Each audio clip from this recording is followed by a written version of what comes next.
I'm here with Heidi Farber, the Interim Executive Director for the Independent Transportation Network here in Portland. Thank you for joining us today. Thank you for having me. I appreciate it. Now, you have an event coming up in December, but first, for people who might not have heard, at least recently, about the Independent Transportation Network, could you give a brief description of what it's all about? Absolutely. ITN Portland is a nonprofit, is a local nonprofit organization, and we provide safe, affordable personal transportation service to seniors and the visually impaired. So by safe and personal, you mean you don't use vans, you use drivers in their own cars? Exactly. We're very unique and different from taxi service that we literally provide arm-through-arm, door-through-door service 24 hours a day, 7 days a week for any purpose. No questions asked. And we do use personal cars. We found that our members really like that. We rely mostly on volunteer drivers.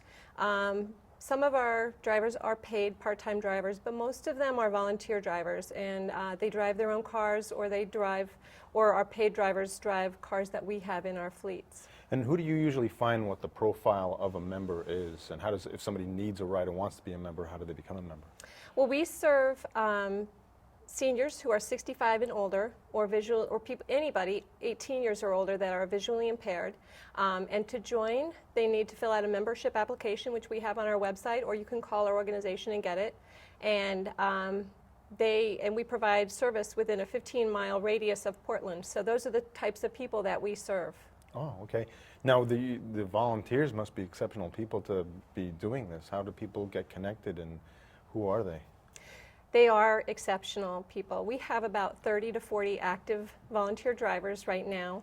Many of them are retired. Many of them are professionals who want to give back to the community in some way and also want a really rewarding experience. I interviewed one volunteer driver the other day and asked her what it was that she found most rewarding about volunteering, and she said she really loves the generation of people that she drives, sort of the people that grew up in the World War II era. She said they just have so many fascinating stories, and she just loved how she made a difference in their lives. It sounds like the transportation is part of what you provide, but there must be a lot in interpersonal connections that is happening there.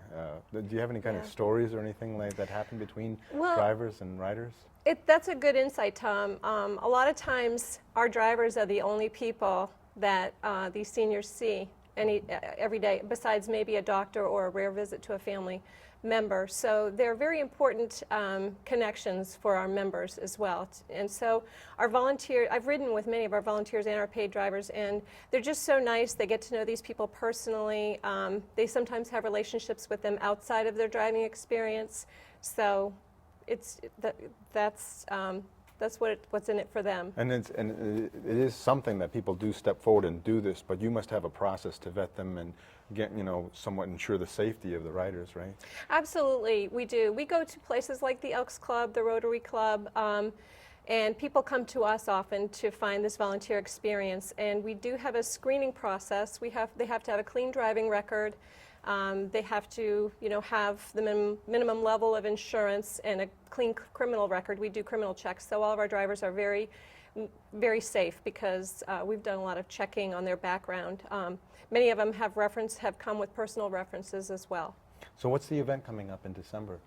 On December 9th, which is a Thursday, from 12 to 1, we have a volunteer information session, which is when we talk to our volunteers in more detail about what the experience is like for volunteering for them, how they can choose to get reimbursed for their mileage, which is a very unique program I'd like to talk to you about a little bit too.